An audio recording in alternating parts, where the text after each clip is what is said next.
포도나무 앞에는 촉촉하게 아주 이게 이제 가을을 알리는 비인가요? 이제 여름이 지나갔다는 그 소식인 것 같기도 하고요. 이렇게 촉촉하게 비가 적셔져 있네요. 우리 찬양이 끝나자마자 이렇게 뒤돌아보니 아주 소리 없이 에어컨 소리만 좀 큰 것 같고요. 그것 때문에 가려졌는지 지금 비가 와 있네요.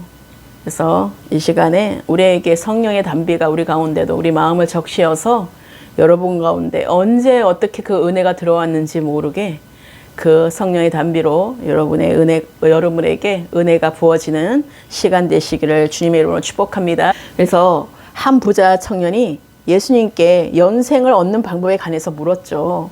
근데 예수님은 부자 청년에게 내 소유를 팔아서 가난한 자들에게 주라고 했어요. 그러면 하늘에서 보화가 내게 있으리라. 그리고 와서 나를 따르라고 마태복음 19장 21절에 말씀하시고 있는데, 오늘 하나님의 말씀은 다니엘 5장 1절부터 우리가 31절 말씀을 토대로 말씀을 증거할 터인데요.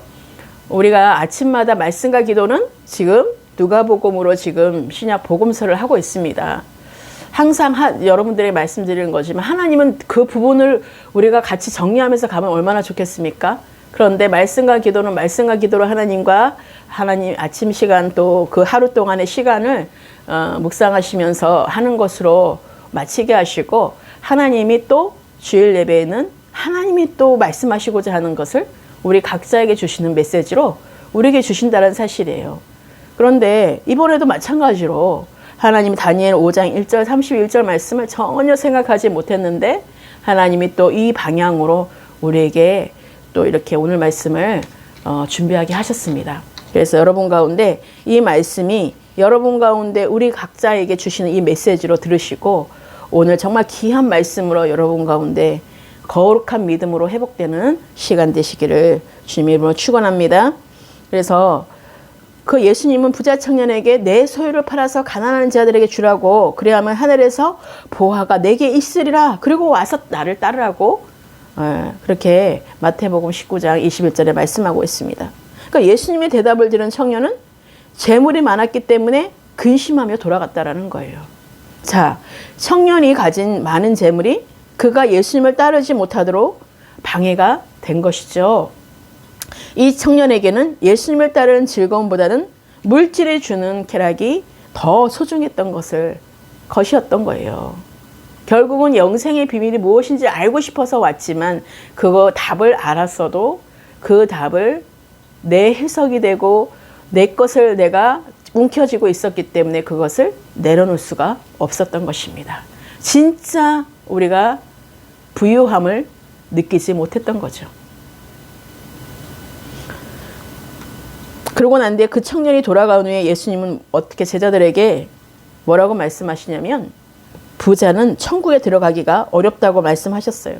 재차 다시 반복해서 낙타가 바늘기로 들어가는 것이 부자가 하나님 나라에 들어가는 것보다 쉽다고 마태복음 19장 24절에 말씀하고 있는데, 23절 24절에 예수께서 제자들에게 이르시되 내가 진실로 너희에게 이르노니 부자는 천국에 들어가기가 어려우니라. 다시 너희에게 말하노니 낙타가 바늘기로 들어가는 것이 부자가 하나님의 나라에 들어가는 것보다 쉬우니라 하시니. 그런데 부자 청년은 계명을 잘 지키는 사람이었어요. 난 도둑질도 하지 않았고 나는 뭐도 하지 않았고 하나님만을 나는 예배했고, 그렇게 했던 계명을 잘 지키는 사람이었는데, 그런 그가 왜 하나님 나라에 들어갈 수 없었을까요? 부자가 천국에 들어갈 수 없다면 과연 우리가 재산은 얼마까지 가져가야 되는지 궁금하지 않습니까? 그런데 마태복음 6장 24절에 한 사람이 두 주인을 섬기지 못할 것이니 혹 이를 미워하고 저를 사랑하거나 혹 이를 중히 여기고 저를 극경히 여김이라. 너희가 하나님과 재물을 겸하여 섬기지 못하느니라 라고 말씀하고 있어요. 그러니까 예수님은 하나님과 재물을 겸하여 섬길 수 없다고 말씀하고 있습니다. 즉 재물이 얼마나 있느냐가 문제가 아닙니다. 그 재물을 하나님처럼 사랑하는 것이 문제인 거죠. 하나님보다 그것을 먼저 추구하고 그것을 더 사랑한다는 거죠. 우리는 하나님이 아닌 하나님이 주신 것을 사랑하곤 한다는 거예요. 하나님이 주체이신데 우리는 하나님이 주신 그 복을, 하나님의 그 복을 받은 것으로 우리는 끝나려고 하는 거예요.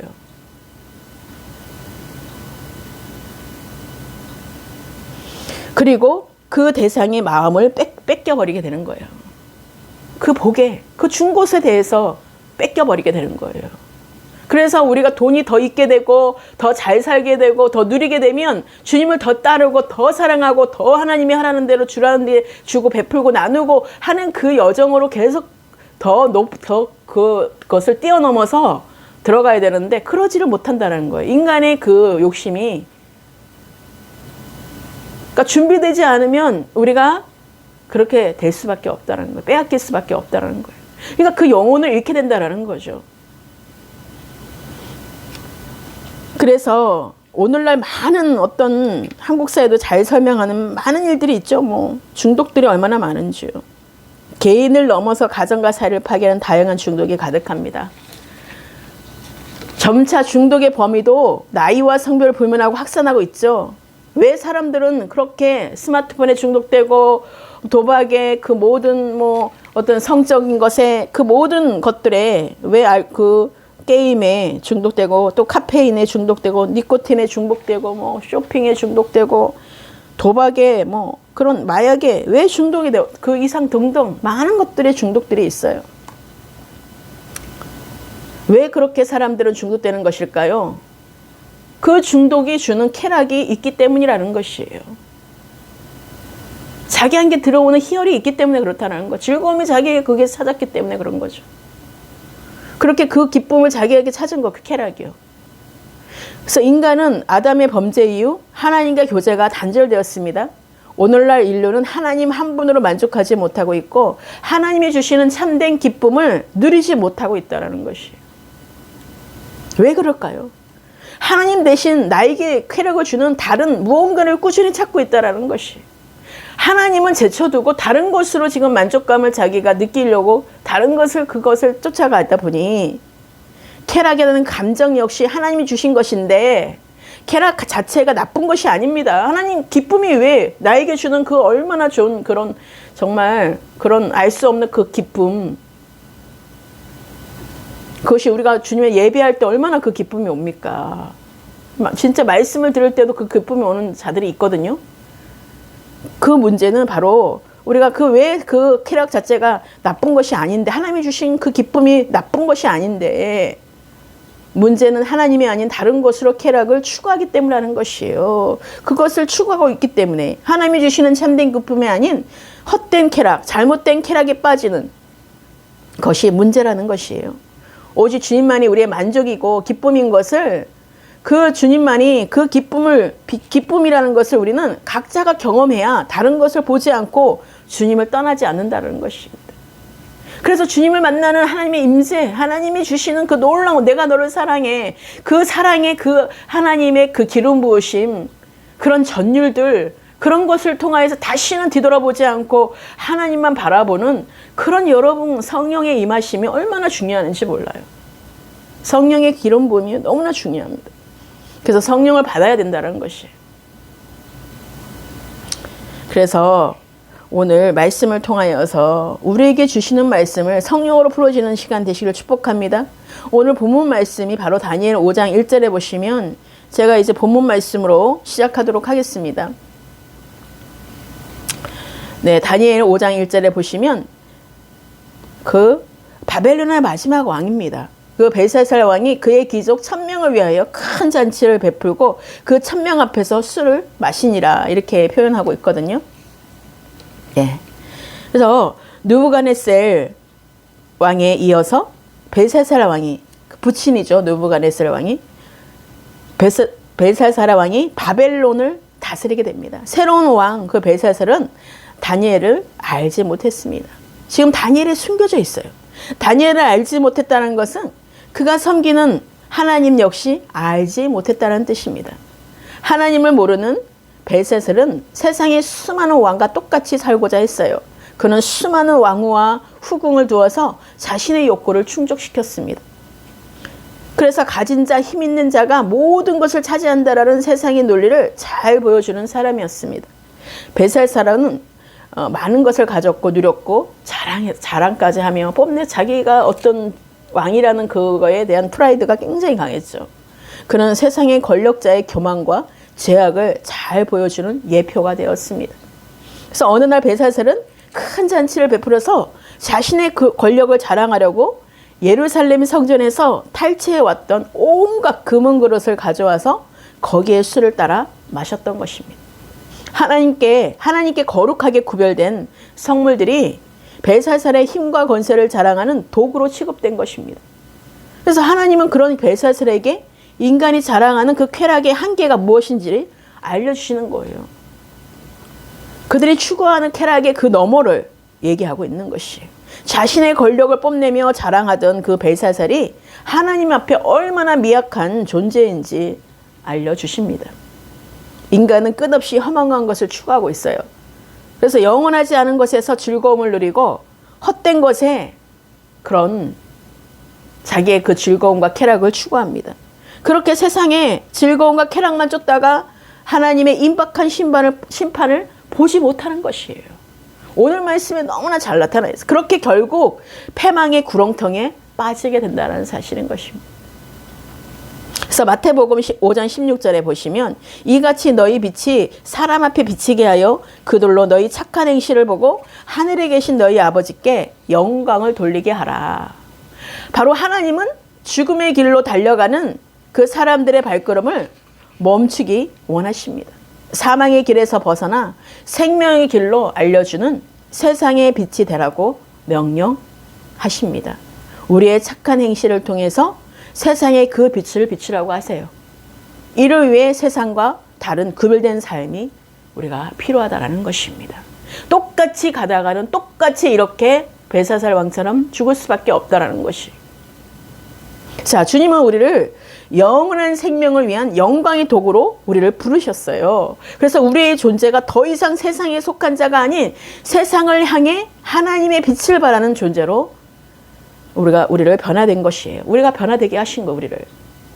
따라서 모든 그리스도인들은 사명자예요, 사명자. 이 세상에 하나님의 영광을 비춰 보여주는 자가 되어야 된다는 것이에요. 빛의 자녀의 열매를 맺어야 된다는 것이에요.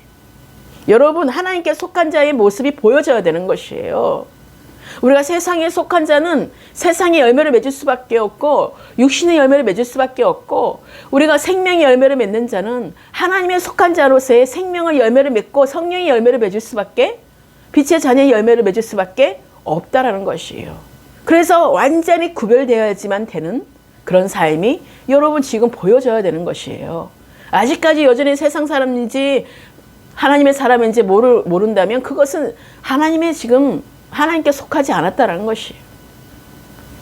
분명하게 우리는 중간이 없다고 말씀드렸지만, 우리가 하나님께서 오늘 이 말씀을 통해서 세상과는 구별된 거룩한 삶을, 우리가 구별된 삶을 통해서만 가능한 이 정말 하나님의 우리가 구별된 이 삶을, 거룩한 이 삶을 보여줌으로써 하나님의 그 위대하심을 드러내야 한다라는 사실인 것입니다.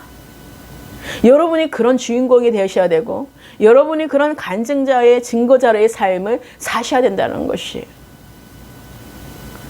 그래서 오늘 세상에서 구별된 거룩한 믿음의 삶을 살려면 첫 번째가, 제가 3가지만 말씀드리고 오늘 말씀을 마치도록 하겠습니다. 첫 번째가 바로 세속적 쾌락의 본질을 간파해야 된다는 것이에요. 세상적인 즐거움과 쾌락의 본질을 간파해야 되는 거야. 우리가 정확하게 알아야 된다는 것입니다. 그래서 다니엘서 5장 3절 말씀에, 이에 예루살렘 하나님의 전 성소 중에서 탈취하여 온 금 그릇을 가져오매 왕이 그 귀족들과 왕후들과 후궁들과 더불어 그것으로 마시더라. 그리고 벨사살은 귀족들을 초대해서 큰 잔치를 베풀었습니다. 그래서 벨사살 왕은 그의 부친 느부갓네살 왕이 예루살렘 성전에 탈취해온 그 금그릇들을, 은과 금그릇들을 가져오라고 명령해요. 그곳에서 모인 사람들과 함께 술을 마시기 위해서입니다. 세상이 들어왔습니다. 성전에서 사용된 그릇은 하나님께 거룩히 구별된 정말 성물이에요. 얼마나 그 구약에 중요한 성물이었습니까? 벨사살은 자신의 그 위대함을 보여주기 위해 성전의 그릇들을 가져오게 한 것이에요. 오늘날 우리가 성전이 누굽니까? 우리가 다 성전이에요. 그렇죠. 성령의 전이라고 말씀하셨죠. 우리는 예수 그리스도의 보혈의 피로서 우리가 진정으로 우리가 새로운 피조물이 되어서 새 언약의 피로 우리가 세워진 하나님의 자녀가 되었어요. 성령의 전이라고 그랬어요. 우리가 성전이에요. 몸된 성전이라고 그랬죠. 그리스도의 몸된 성전이에요. 그렇기 때문에 우리는 어떤 것도 이렇게 세상 것으로 들어와서는 안 된다는 것이에요. 지금 이것을 나타내고 있는데요. 이거와 함께 지금 우리의 모습과 이것을 한번 비교해 보시라는 것이에요. 하나님이 얼마나 우리가 성전을 깨끗게 해야 되는지를 보시라는 것입니다. 우리가 몸이 성전인데 내가 아니라 이제 내 안에 사실 그리스도의 몸이 되었는데, 그렇죠? 그리스도의 몸인데 지체가 되었고, 우리가 그렇게 한 지체로서 하나님이 마디마다 연결하게 하시면서 한 몸을 이루게 하셨는데, 한 자손 그리스도밖에 안 계신다고 하셨는데, 그리스도의 몸으로 우리를 불러주셔서 한 몸을 이루어서 하나가 되어서 우리가 그렇게 하나님의 아들로 살아갈 수 있는 특권을 주셨는데, 그래서 지금 벨사살이 어떤 것을 지금 하나님이 우리에게 말씀하시고자 하는지 들으시라는 거예요. 지금 구약의 역사, 구약의 어떤 그 배경을 보라는 것이 아니라 하나님이 이 말씀을 통하여서 여러분 가운데 각자가 들어야 할 것이 무엇인지를, 우리에게 알려주기를 원하시는지를 무엇인지를 우리가 발견하여야 되는 것이에요. 우리 각자가. 그래서 오늘 우리에게 이 다니엘서를 통하여서, 이 말씀을 통하여서 하나님 무엇을 하시고자 하는지 우리가 들어야 된다는 것이에요. 그 수많은 말씀들 중에서 그 신약도 아니고 오늘 구약의 다니엘의 말씀, 이 말씀, 왜요? 하나님이 지금 이 말씀을 통해서 지금 여러분에게 듣기를 원하시는 게 있기 때문에, 그래서 하나님의 지혜와 계시의 영이 우리에게 임하기를 축복합니다. 그래서 벨사살은 자신의 위대함을 보여주기, 자기의 그 육신에 자기의 그 스스로가 어떤 존재인지를 보여주기 위해서 이렇게 성전의 그릇들을 가져오게 된 것이에요. 그래서 다니엘서 5장 4절에 그들이 술을 마시고는 금, 은, 구리, 새, 나무, 돌로 만든 신들을 찬양하니라. 벨사살 왕은 자신이 섬기는 우상을 찬양하며 이스라엘의 하나님을 모욕했어요. 모욕했습니다. 하나님을 멸시하는 행위였어요. 하나님의 주권과 통치를 무시하는 교만에 빠진 그 죄악된 행위였던 것입니다. 이처럼 인간이 저지른 죄의 중심에는 교만이 있다는 것이, 교만. 하나님보다 높아지고자 하는, 하나님과 같아지려는 것, 나아가 자신이 하나님보다 더 높아지려는 교만이 숨어 있다는 것입니다. 벨사살은 자신이 정복한 신들보다 자기가 더 뛰어남을 자랑하기 위해서 일종의 정말 그거를 퍼포먼스를 하고 있는 거죠. 자신을 자랑하고 자기를 자랑하려는 마음이 세속적 쾌락의 본질이라는 사실입니다. 이런 마음들이 어떤 거라고요? 세속적 즐거움과 쾌락의 본질이라는 것이에요. 그래서 다니엘서 5장 5절에 바로 그때에 사람의 손가락들이 나타나서 왕궁 촛대 맞은편 석회벽에 글자를 쓰는데 왕이 그 글자 쓰는 손가락을 본지라.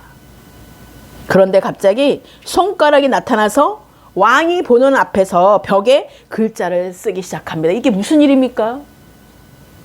이게 어떤 일입니까? 이 일이 계속 있었던 일이었습니까? 놀라운 일이죠. 바로 벨사살의 그 자아도취로 가득했던 잔치집이 어느새 이제는 공포의 현장이 되고 맙니다. 무서운 현장이 되고 마는 거예요. 심판의 현장이 되고 마는 것이요. 벨사살의 그 얼굴빛이 변하고 번민에 빠지게 됩니다. 그의 넓적다리 마디는 녹는 듯했고 무릎이 부딪히며 공포에 빠져들게 됩니다. 6절에 이에 왕이 즐기던 얼굴빛이 변하고 그 생각이 번민하며 넓적다리 마디가 녹는 듯하고 그의 무릎이 서로 부딪힌지라. 이것이 세속적 쾌락의 그 즐거움의 그 민낯인 것입니다. 세상의 자랑은 하나님의 심판 앞에 안개같이 사라지게 되는 것입니다. 쾌락이라는 그 얇은 자기의 그 자랑의 그 이면 위에 자기를 높이고자 하는 그런 곳에 그 얇은 포장지를 들춰보면 죽음과 공포만 남게 된다는 것이에요. 세속적 쾌락의 본질을 바로 우리가 제대로 알아야 간파해야 한다는 것이에요. 하나님과 같아지려는 것, 하나님 위에 자신을 두려는 교만한 마음은 허울 뿐인 가짜 즐거움이라는 거예요. 가짜 즐거움. 순간적인 거예요. 하나님의 심판 앞에 세속적 즐거움은 어느 날 갑자기 사라져 버릴 수밖에 없다는 것입니다. 그래서 우리가 세상의 즐거움에 속지 말아야 된다는 것이에요. 세상의 그 초청, 세상으로서 대단한 어떤 것을 초대받는 것, 세상에서 얼마나 대단하게 자기를 접대하는 것 같고 그렇게 하는 곳에 우리가 속지 말아야 된다는 것입니다. 세상의 쾌락을 동경하지 말아야 된다는 것이. 결국은 세상의 그 모든 마지막 이면에는 뭐가 있겠습니까? 아무리 아름답고 즐거운 일이라도 그것이 하나님을 대적하는 것이라면 속히 버려야 합니다. 그래서 세속적 쾌락이 아닌 하나님 안에, 그리스도 안에 있는 영원한 즐거움을 우리가 선택하는 우리 모두가 되시기를 주님의 이름으로 축원합니다. 자, 두 번째입니다. 두 번째는 바로 우리가 세상과 구별된 거룩한 삶을 살려면 어떻게 살아야 되냐. 세상과 다른 구별된 믿음의 삶이란 두 번째, 세상과 타협하지 말아야 합니다. 자, 다니엘서 5장 17절 말씀에 다니엘이 왕에게 대답하여 이르되 왕의 예물은 왕이 친히 가지시며 왕의 상급은 다른 사람에게 주옵소서. 그럴지라도 내가 왕을 위하여 이 글을 읽으며 그 해석을 아뢰리이다 라고 이렇게 다니엘이 말합니다. 벨사살은 손가락이 나타나 글씨를 쓰는 장면을 보고 공포에 빠져 있을 때 바벨론의 수많은 지혜자를 모았지만 그 글자를 읽지 못하고 해석하여 뜻을 알려주지도 못했어요. 해석하지도 못했고 뜻을 알려주지도 않았어요. 그때 왕비가 대안을 제시합니다. 새로운 왕 벨사살의 이친자 하나님의 지혜로 충만한 다니엘을 소개합니다. 다니엘은 벨사살의 부친 느부갓네살 왕 때에 정말로 많은 활동을 했지만 왕권이 교체되면서 잊혀진 다니엘을 급히 다시 부릅니다. 하나님께서 다시 다니엘을 역사의 전면에 등장시키게 되는 거죠. 그래서 세상이 원하는 사람이 되고자 우리는 애쓰는 사람은 많습니다. 하지만 하나님의 마음에 합한 사람, 하나님이 즐겨 사용하는 사람이 되기 위해 힘쓰는 사람은 너무나 드물다라는 것이에요. 세상은 다니엘을 잊으려 했지만 하나님은 다시 다니엘을 기억하게 하시고 다시 하나님이 계획 가운데 그 등장을 하게 하십니다. 바르게 알게 하는 도구로 정말 하나님이 어떤 분이신지 알게 하기 위하여 하나님의 말씀을 해석하고 하나님의 말씀을 주신 것들을 제대로 정말 그것을 나타나게 하는 입술로 사용하신다는 것이요. 벨사살은 다니엘에게 솔깃한 제안을 합니다. 벽에 쓰인 글을 읽고 해석해주면 자주색 옷을 입히고 금사슬을 걸어주고 나라의 셋째 통치자로 삼겠다고. 결국은 세 번째 7일자로 세워지긴 하지만 새로 세운 정권에 들어서면서 다니엘은 그렇게 숨어져 있는 존재였기 때문에 얼마나 우리 같았으면 솔깃한 제안이었겠습니까? 다시 부귀영화를 누릴 수 있는 좋은 기회였잖아요. 그러나 다니엘은 이 제안을 그게 넘어가지 않고 혹하지 않았고 다니엘은 명예와 권력이 움직이는 세상 사람이 아니었습니다. 왕의 예물은 왕이 가지고 왕의 상급은 다른 사람에게 주라고 말하면서 그런 충분한 대가를 받아도 되었는데도 다니엘은 거절했어요. 그거를 해석하여 전하는 것이 하나님의 뜻이었기 때문에 하나님께서 하시는 것이기 때문에 그런 걸 나는 조건을 걸고 말할 수가 없다라는 거죠. 다니엘은 자신의 이익을 위해 세상과 타협하지 않았어요. 벨사살의 대우와 그런 상관없이 그가 보상하겠다라는 것과 상관없이 오직 하나님의 명령에 따라 순종하며 움직였고 하나님께 영광을 올리는 삶만이 전부였음을 우리에게 보여주고 있습니다. 나는 지금 무엇을 위해 살고 있습니까? 우리 각자 지금 한번 보세요. 한번. 성령의 인도를 받는다면 여러분 간절한 마음, 사모하는 마음, 뜨거운 마음이 있어야 되는 거예요. 주님을 더 알기를 사모하고 하나님이 이 말씀을 통해서 무엇을 말씀을 하시려는 건가? 왜 오늘 말씀은 축복의 말씀도 엄청 많고 정말 얼마나 많은 것으로 우리에게 힘이 되는 말씀이 많은데 왜 오늘 이 말씀으로 나를 힘들게 하지? 그럴 수도 있어요. 그런데 그렇지 않다라는 거. 하나님 말씀은 일액일찜도 변함이 없으시고 우리 66권 전체를 우리가 알아야 되는 거지 선별적으로 부분적으로만 알아서는 안 된다는 것이. 하나님이 오늘 이렇게 벨사살을 통하여서 다니엘을 통하여서 하나님이 우리에게 무엇을 말씀하시는지를 보시라는 것입니다. 그래서 하나님의 영광을 위해서 사용되어지는 여러분들이 되실 축복합니다. 그래서 나의 이익을 위해서 혹시 내가 나의 이익을 위해서 세상과 타협하며 살고 있지는 않은지 하나님은 세상의 필요가 아닌 하나님의 영광을 위해 사는 자를 사용하신다는 것이에요. 그래서 지금 내가 무엇을 위해 지금 세상과 타협하고 있지는 않은지 이 시간에 점검받는 시간 되시기를 축복합니다. 그래서 세상과 타협하지 않는 여러분 하나님의 지혜와 정말 계시의 영이 우리 가운데 임하기를 축복합니다. 자, 마지막으로 세 번째입니다.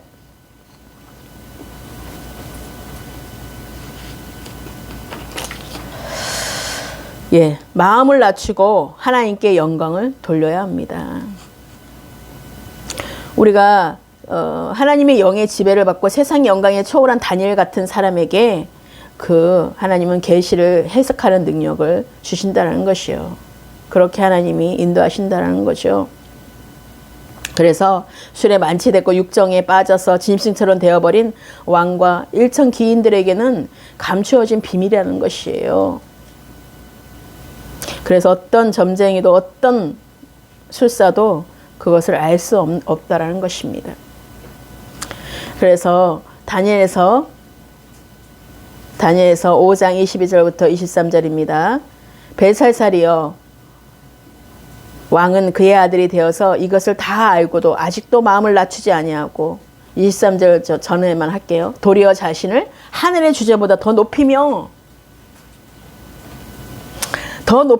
그의 성전 그릇을 왕 앞으로 가져다가 왕과 귀족들과 왕후들과 후궁들 다 그것으로 술을 마시고 왕이 또 보지도 듣지도 알지도 못하는 금은 구리 새와 나무 돌로 만든 신상들을 찬양하고 도리어 왕의 호흡을 주장하시고 왕의 모든 길을 작정하시는 하나님께는 영광을 돌리지 아니한지라 이렇게 말씀하고 있어요.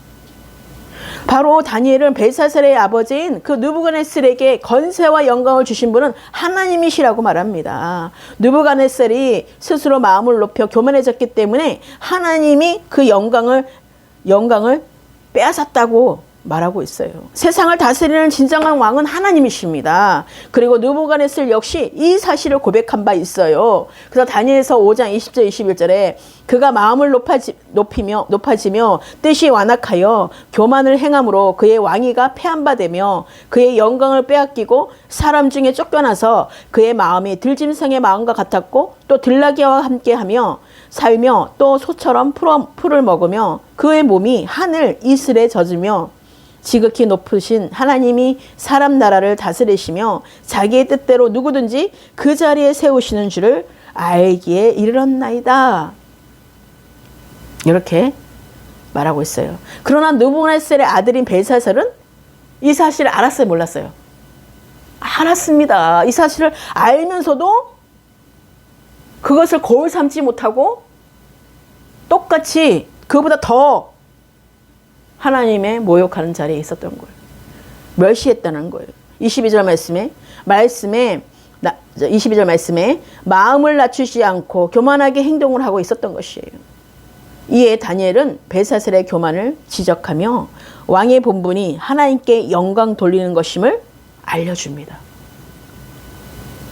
그 자리에 있는 거, 우리가 자리를 지키고 있는 거 누구를 위해서 있는 거라고요? 하나님이 직분을 주시고 하나님이 그 자리를 세우는 것은 하나님께 영광을 돌리기 위해서 여러분 가운데 부르시고 여러분 가운데 지금 이 시간 앉게 하신 거예요. 그 자리를 지키게 하신 것이에요.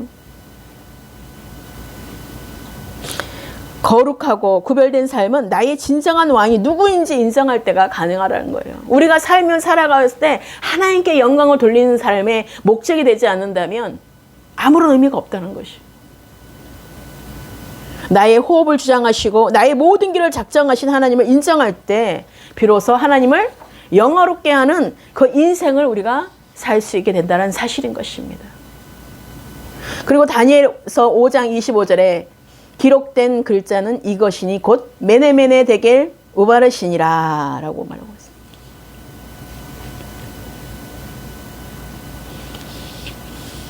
예, 메네메네 데겔 우바르시니라. 다니엘은 벨사살 왕에게 벽에 기록된 글자를 해석해 줍니다. 그 손으로 이렇게 글자를 새겨준 것도 너무나 정말 기이한 일인데, 그렇죠. 그 글자를 해석이 안 되니 얼마나 힘들었겠어요. 근데 그렇게 죄를 짓고도 그 해석을 하기로 원하는 것도 나는 이해가 안 되더라고요. 그러니까 우리가 무지하면 그렇게 된다는 거예요. 세상의 권력에 빠지고 세상의 즐거움에 쾌락에 그렇게 빠지면 우리가 보이지 않는 것입니다. 아무것도. 하나님의 의도하신 거 전혀 몰라요. 그 심판이 다다랐는데도 모르잖아요. 죽임을 당하기 일보 직전인데도 모르죠. 그래서 다니엘은 벨사살 왕에게 그 벽에 기록된 글자를 해석해 주죠. 26절에서 28절에 메네는 하나님이 이미 왕의 나라의 시대를 세워서 그것을 끝나게 하셨다라는 뜻이고요. 데겔은 왕을 저울에 달아보니 부족함이 보였다 이며 베레스는 왕의 나라가 나뉘어서 메대와 바사 사람에게 준바되었다라는 뜻이라는 거예요. 그렇게 차근차근하게 하나님이 이 다니엘을 통해서 말씀하고 있어요. 다니엘 26절에서 28절에 하나님이 뜻을 풀어주고 계십니다.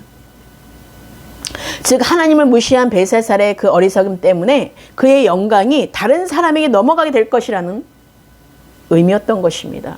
그래서 30절에서 31절 그날 밤 어떻게 됐습니까? 그날 밤 31절 30절 그날 밤에 갈대아 왕 벨사살이 죽임을 당하였고 31절 메대 사람 다리오가 나라를 얻었는데 그때 다리오는 62세였더라 이렇게 말씀하고 있어요. 벨사살은 죽임을 당하게 됩니다. 그리고 메대 사람 다리오가 62세 나이에 새롭게 왕위에 오르게 됩니다. 이 세상의 진정한 왕은 하나님뿐이십니다. 왕이신 하나님은 공정한 저울로 사람의 마음과 행위를 달아보시고 계신다라는 것이에요. 여러분 이게 얼마나 우리가 지금 주님이 살아계신다면 우리가 행동이 어떤 행동을 하고 할 수 있겠습니까? 정말로. 우리가 사람을 속여도 하나님을 속일 수가 있겠습니까? 하나님이 우리를 지금 저울질을 하고 지금 우리 마음을 달아보고 계시는데 공정한 저울이라는 거예요. 그것도 사람의 마음과 행위를 달아보신다는 거. 거룩하신 하나님은 의로운 뜻에 따라 일하시고 심판하신다는 것이에요. 하나님은 주기도 하시지만 빼앗기도 하시는 하나님이라는 것을 우리가 아셔야 되는 것이에요. 그래서 촛대로 옮기라고 말했죠. 첫사랑이 회복되지 않으면 에베소 교회에다가 촛대로 옮긴다고 했어요. 하나님의 그 사랑을 모르면 촛대로 옮기는 거예요. 멸시하고 하나님을 정말 대적하고 하나님보다 높은 자리에 있는 교만은 그렇게 촛대가 옮겨지는 것이에요. 그래서 교만이 얼마나 정말 끔찍한 건지 모릅니다. 루시퍼도 어떻게 돼요? 하늘의 천사장으로 있다가 내려온 게 어떻게 됩니까? 교만 때문에. 여러분 우리 안에 있는 그 교만을 다 물리치셔야 됩니다. 우리 각자에게도 저에게도 역시 하나님의 심판대 앞에 있으면 우리가 기억해야 된다는 사실이에요. 하나님이 공정한 저울 앞에 내 마음이 놓여 있다는 것을 우리가 잊지 말아야 된다는 것이에요. 마음을 낮추고 겸손히 하나님께 영광을 우리가 높여 드려야 된다는 것이에요. 하나님을 높이는 자를 하나님은 사용하신다는 것이에요. 자신을 낮추는 자를 높여 사용하시는 하나님이시라는 것입니다. 그분이 바로 여호와 하나님, 우리의 하나님이시라는 거예요. 우리의 아버지 되십니다. 난 뭐든지 내 위주로 모든 걸 하나님을 맞추게 되면요, 그건 육신인 것이에요. 우리는 그런 신앙들이 너무 많잖아요. 내 위주로, 내 관점으로, 내 생각으로 모든 걸 하나님을 끌고 다니고 있잖아요. 그것이 아니라는 거. 내가 하나님께 맞춰야 되는 것이. 하나님을 경외하고 하나님을 사랑하고 정말 하나님을 경외하는 우리가 돼야 된다는 것이에요. 진짜. 우리가 눈앞에 보이는 공경은 부모한테는 공경할 수 있지만 하나님 보이지 않으니까 어떻게 되겠어요? 내 마음대로 행동해도 되는 줄 알고 그렇지 않아요. 부모보다 더 공경하는, 더 경외하는 마음으로 우리가 나아가야 된다는 것이에요. 진짜 그 마음이 있다면. 자, 오늘 우리에게 주신 말씀을 통하여 결심하는 시간을 잠깐 나누고 마무리하도록 하겠습니다. 세속적인 쾌락을 추구하던 벨사살의 잔칫날은 그의 마지막 날이 되었어요. 세상의 그 쾌락, 세상의 것을 쫓아다니는, 세상과 타협하여서 세상의 쾌락을 쫓아서 추구했던 그 벨사살의 잔칫날은 그의 마지막 날이 되었습니다. 왕으로서 자신의 위대함을 자랑하고 드러내던 그날이 본인의 장례식이 될 줄 몰랐던 것입니다. 한 치 앞도 모르는 게 우리 안개와 같은 존재예요. 그래서 현재의 즐거움에 도취해서 세상의 즐거움을 따르는 것은 바로 벨사살의 모습만이 아니라는 것이에요. 많은 사람이 한 치 앞도 모르고 내가 지금 당장 즐거움, 지금 당장 그런 즐거움을 주고 쾌락을 주는 것에 마음 뺏기지 않고 있습니까? 지금 당장 나에게 주는 유익들, 당장 나에게 주는 뭔가 좋은 유혹들, 그런 거 여러분 물리치고 있습니까? 많은 사람이 하나님이 아닌 세상의 헛된 것에서 즐거움을 찾고 있다는 것이. 심지어 하나님을 믿는다고 하는 자들도 세상과 구별되지 않고 하나님과 세상을 겸하여 섬기며 살고 있다는 것이에요. 그리고 예수님을 찾아와서 영생에 관해 물었지만 자신의 것을 포기할 수 없었던 부자 청년처럼 우리가 부자 청년이 잘못된 우리가 욕할 이유가 없어요. 그 모습이 내 모습이기 때문에. 하나님 모든 말씀을 나를 보라는 거예요. 나를. 다른 사람 판단하고 정죄하지 말고 나를 보라는 거예요. 나를.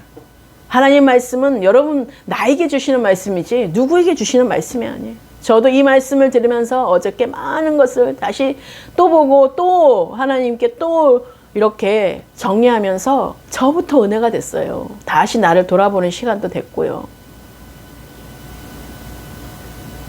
그 부자 청년처럼 우리가 세상의 그 쾌락을 포기하지 못하고 세상에 주는 그 즐거움이 있다는 것이 오늘날 현실이라는 것이. 그래서 우리는 하나님 말씀을 자꾸만 대체시켜요. 다른 걸로. 그래서 하나님 말씀을 자꾸 왜곡되게 만들고 변질시키게 만들어서 자꾸 육신으로 자꾸 붙여요. 그래서 다 허용하게 하고 타협하게 하고 혼합시키게 만드는 것이에요. 그래서 혼합신앙이 가장 무서운 것이에요. 그래서 우리가 불순물이 완전 제거되고 거룩한 순결한 하나님의 자녀로서의 삶을 살아야 된다는 거예요.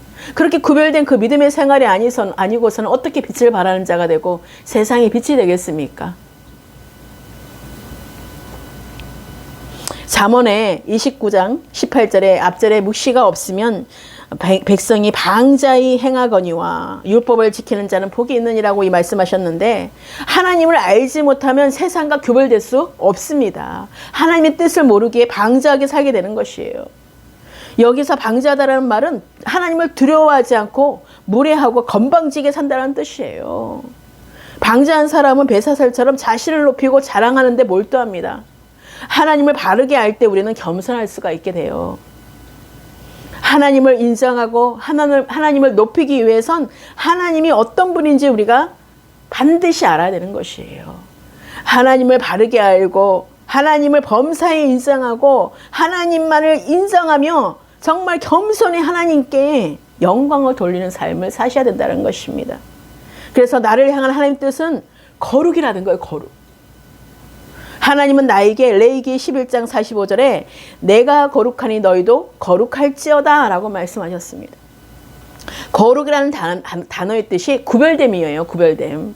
그래서 오늘 말씀이 바로 세상과 다른 구별된, 그게 바로 거룩한 삶을 말하는 거예요. 구별된 믿음의 삶이라는 그 말씀의 주제가 탄생이 된 것입니다. 분명 세상에서 세상 사람들과 함께 살아가지만 삶의 모습과 내용은 구별되어야 된다는 것이에요. 똑같은 모양이지만 우리가 경건의 모양을 했지만 경건의 능력이 없어서는 안 된다는 거잖아요. 하나님이 함께하는 그 능력이 있어야 된다는 것이에요. 하나님과 단절된 세상에 있으면 하나님이 주시는 참된 기쁨을 누릴 수 없다라는 것이에요. 그런 사람은 기쁨을 추구하고자 수많은 쾌락과 중독에 기웃거릴 수밖에 없게 된다는 거죠. 벨사슬도 마찬가지였다는 거예요. 그는 자신이 가진 많은 소유에서 기쁨을 찾고 그렇게 누리려 했다라는 것이에요. 그래서 성전에 탈취한 그 금은 그릇을 가져다가 쾌락으로 즐겼던 것이에요. 우리의 모습은 어떤지 한번 점검받기를 바랍니다.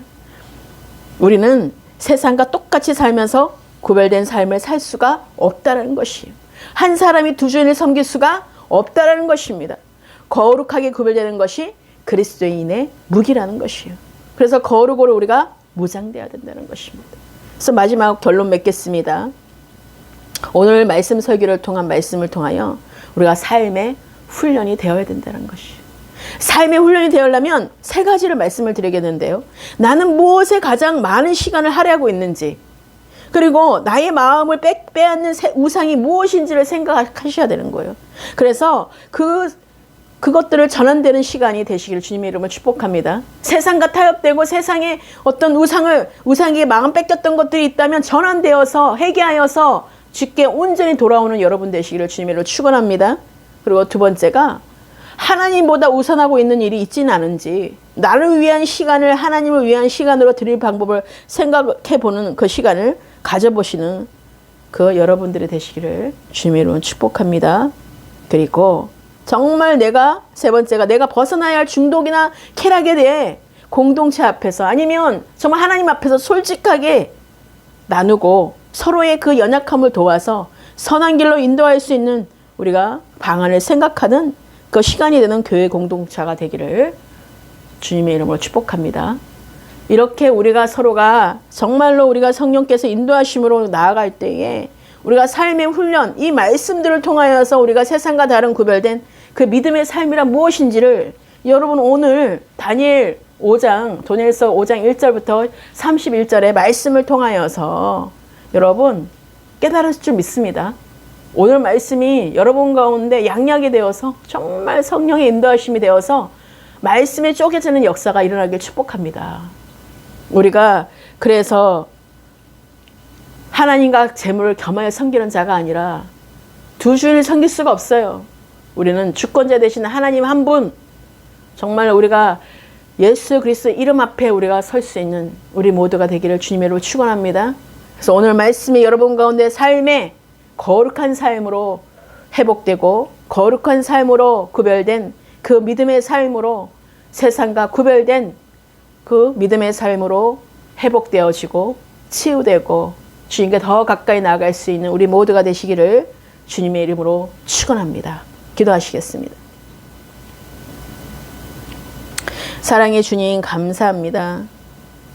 하나님 오늘 세상과 다른 구별된 믿음의 삶이라는 말씀을 통하여서 우리가 교만히 행하는 것, 마음이 높아지는 것, 정말 뜻이 완악하여 교만의 행함으로 그가 왕위가 패한 바 되며 그의 영광을 빼앗겼다라는 그 벨사살의 그 아버지 오늘 말씀을 통하여서 우리가 그런 존재가 되지 않게 하시고 하나님께 영광이 되는 하나님께 영광을 돌린 자가 되게 하시고 그 느부갓네살 왕의 부친이 어떻게 행동하여서 어떻게 빼앗겼는지 얼마나 교만하고 하나님을 멸시하고 매혹한 자리에 있어서 아버지 그 자리를 박탈했는지를 알았음에도 불구하고 똑같이 벨사살 왕은 더 하나님을 모욕하고 알면서도 짓는 죄가 더 얼마나 큰지를 보게 하셨습니다.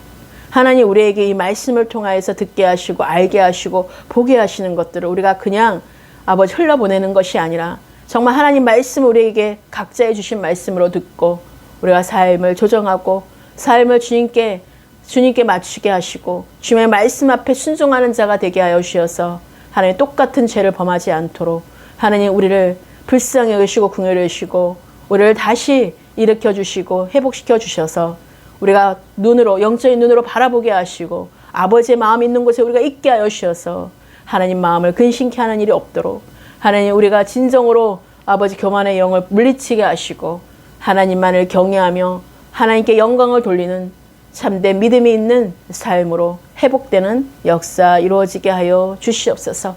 참된 기쁨과 소망이 오직 주 예수께 있음을 우리가 날마다 고백하게 하여 주셔서 진정한 거룩한 삶으로 우리가 올려드리는 참된 아버지 예배자가 되게 하시고 참된 하나님의 그리스도인이 되게 하여 주시옵소서. 주님께 모든 영광 올려드립니다. 주님 감사합니다.